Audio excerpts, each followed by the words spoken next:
화제가 된 사건, 사고 소식 짚어보는 아침의 이슈 시간입니다. 네, 강전의 변호사, 설주한 변호사와 함께 자세한 이야기 나눠보도록 하겠습니다. 안녕하세요. 안녕하세요. 앞서 전해드린 대로 철도 선로 인근에서 구조물 점검을 하던 근로자들이 열차에 치여 2명이 숨지는 사고가 발생했습니다. 이 작업 승인 7분 만에 사고가 일어났는데 열차 감지 경보도 울렸다는데 막지를 못했어요.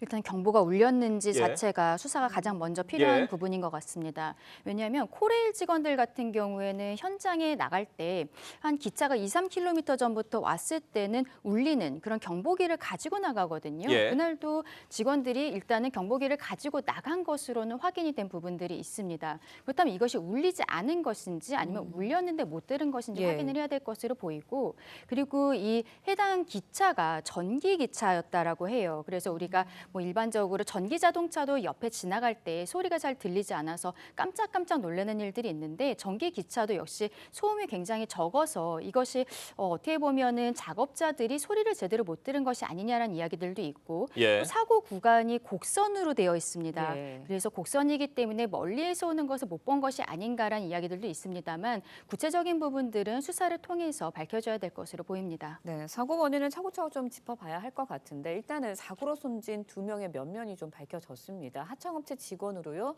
한 명은 올해 입사한 신입 직원이었고요. 또 다른 한 명 외동 아들로 밝혀졌습니다. 안타까움을 좀 더하고 있는데 이번 사고 관리 감독 소홀에 따른 그런 인재일 가능성도 있나요? 어떻게 네. 보세요? 단순히 불운이다 이렇게만 치부하기에는 너무 큰 사고가 발생을 한 예. 것 같습니다. 어떤 이번 사건과 관련해서 직접적으로는 왜 기차가 옴에도 불구하고 이것을 알아채지 못한 거에 대한 어떤 관리 감독이 없었는지는 다시 한번 그러니까요. 수사를 통해서 확인을 해야 될 것 같고요. 뭐 좀 크게 보면 최근에 어떤 이 철도 관련 산재 사고가 2020년 이후에 2023년도까지 계속 증가를 하고 있거든요. 그리고 안전 인원도 지금 코레일에서 안전 인원이 2022년도에는 16,043명이었는데 네. 이게 지난해에는 16,175명으로 줄었습니다. 그럼에도 불구하고 안전 예산은 증가를 하고는 있습니다만은 예. 오히려 그 안전 예산을 집행을 하는 데 있어서는 다소 계속 감소하고 있는 추세거든요.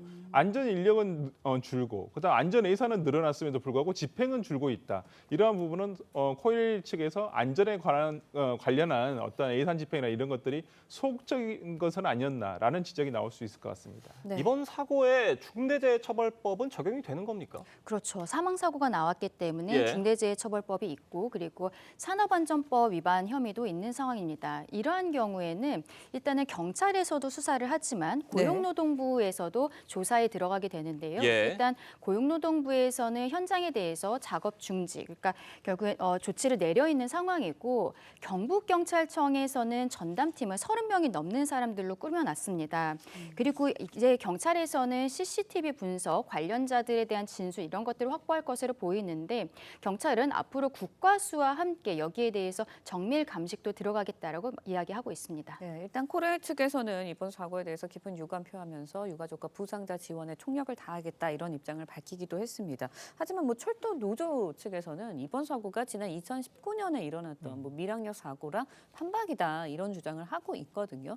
사고가 아까도 말씀하셨지만 철도 사고가 계속 증가하는 추세라고 말씀하셨잖아요. 재발 방지 대책이 좀 필요할 것 같아요. 네, 이런 2019년 10월에 이 밀양역 근처에서 있었던 밀양역 사고에서도 사망 1명과 부상 예. 2명이 발생을 했었거든요.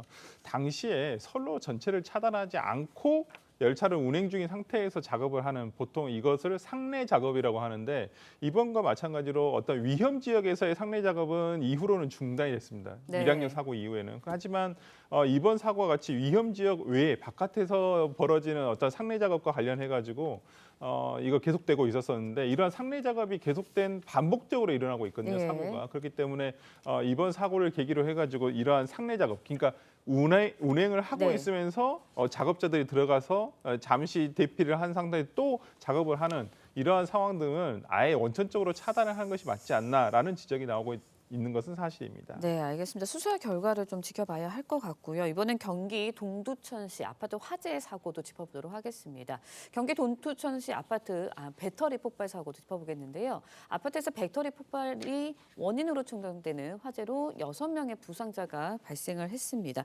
사고가 어떻게 해서 일어난 건가요? 네, 19일에 이 사고가 발생을 했는데요. 네. 가로 15cm, 세로 50cm의 어떤 이 충전식 캠핑용 배터리가 네. 발단이 됐거든요. 이 배터리를 충전하던 중에 배터리가 폭발해서 화재로 번진 것인데 얼마 전에 있었던 어떤 이 이동식 그러니까 전동 장치죠. 예. 킥보드 어떤 이 외부 배터리 충전을 하면서 발생한 사고와 유사하다라고 볼 수 있을 것 같습니다. 지금 말씀해 주셨지만 지난 17일에 있었던 서울 마포구의 한 아파트에서 발생했던 사고가 굉장히 비슷한 네. 사고인 것 같습니다. 이 배터리 폭발을 막기 위해서 어떤 점을 좀 주의해야 할까요? 일단은 과충전에 대해서 주의해야 된다라고 네. 전문가들이 이야기를 하고 있습니다. 예. 100%를 충전하기보다는 한 80에서 90% 정도를 충전하는 것이 좋다라고 이야기를 하고 있고요. 그리고 기온이 높으면 배터리가 열을 받기 때문에 이렇게 과충전으로 화재까지 이어질 수 있다는 점도 주의해야 한다고 합니다. 그래서 네. 전문가들은 우리가 보통은 잘 때 충전을 해놓고 자잖아요. 예. 근데 이렇게 자고 있을 때나 외출할 때는 가급적 충전하지 말라라는 이야기들을 하고 있습니다. 근데 이번에 17일에 있었던 사건 같은 경우에는 집에서 개인용 이동장치에 배터리를 가지고 들어와서 충전을 하는 과정이었었거든요. 근데 개인용 이동장치 같은 경우에는 외부에서 우리가 뭐 빌려서 쓰는 일도 있지만 개인적으로 가지고 있을 때는 집에서 충전을 할 수밖에 없습니다. 그렇다면은 이런 것들을 지자체에서 외부에서 공용으로 충전할 수 있도록 예. 이런 시설들을 확대해야 되는 것이 아니냐라는 이야기들도 나오고 있습니다. 네, 알겠습니다. 다음 소식도 짚어보도록 하겠습니다. 듀엣 그룹이죠. UN 출신 배우 최정원 씨가 스토킹 혐의로 경찰 수사를 받게 됐다고 해요. 이게 어떻게 된 일이에요? 네, 지난 경찰에서 밝힌 바로는 지난 16일에 네. 이 최 씨에 대해서 어떤 스토킹과 그다음에 특수협박 혐의로 입건을 했다고 합니다.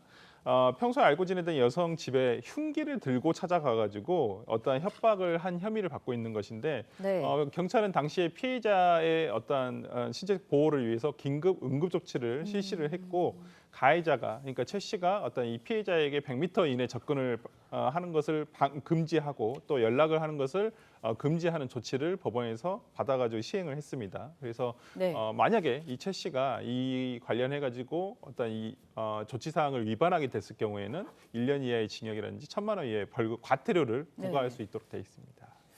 이 최정원 씨는 스토킹이나 네. 뭐 흉기를 들었다는 건 사실과 다르다라는 입장을 밝혔다고 하는데 향후 수사는 어떻게 진행이 될 걸로 보세요? 일단은 그 흉기를 가지고 있었는지 자체에 대해서 수사가 좀 집중이 돼야 될 것으로 예. 보입니다. 예. 왜냐하면 일반적으로 스토킹을 했을 때는 3년 이하의 징역, 3천만 원 이하의 벌금에 처하게 되는데 흉기나 위험한 물건을 가지고 있을 때는 5년 이하 또는 5천만 원 미만의 이하의 벌금에 처해지게 되거든요. 근데 이 지금 흉기를 가지고 있었다면 상대방을 위협하려는 것이 아니라 자해를 하려고 했었다라고 지금 예. 최정원 씨 측에서는 이야기하고 있는데 본인에 대해서 어떤 위해를 가지려고 해도 상대방에 대해서 이게 두려움을 가지게 된다면 역시 흉기를 휴대한 것으로 5년 이하의 징역이 될 수가 있는 부분들이 예. 있습니다. 여기에 대해서는 적극적으로 좀 밝혀야 되는 부분들이 있고 네. 경찰에서 이미 긴급 조치를 했다라는 것은 어느 정도의 소명 같은 것들이 있었다라고 본 부분들이 있기 때문에 최정원 씨 입장에서는 억울한 부분도 있겠습니다만 향후의 수사라든지 재판 과정에 있어서 충실하게 입증을 해야 되지 않나 생각합니다. 네, 입증 과정이 좀 필요한 상황인데 일단 지금 얘기를 들어보면 최정원 씨의 주장이랑 그다음에 여성의 주장이랑 다르거든요. 네. 이렇게 상의가 될 때는 어떤 부분을 중점적으로 보게 되나요? 일반적인 사건에서 가해자와 피해자가 의견이 진술이 다를 예. 경우에는 대질 신문을 하기도 합니다만은 이 사건 같은 경우는 대질 신문을 하기는 상당히 어려움이 있을 거라고 보입니다. 특히나 피해자 입장에서는 가해자와 대면 조사를 하기를 굉장히 싫어하는 경우들이 많거든요. 그리고 또 대면하는 것 자체가 2차 가해가 될 수 있기 때문에 이런 경우는 따로따로 분리를 해서 진술을 들어보고 진술의 신빙성을 오히려 수사기관에서 이걸 뒷받침할 만한 객관적인 증거를 수집함으로써 어떤 누구의 진술이 맞는지 이 부분을 확인할 것으로 보입니다. 네, 알겠습니다. 오늘 두 분 말씀은 여기까지 듣겠습니다. 감사합니다. 고맙습니다.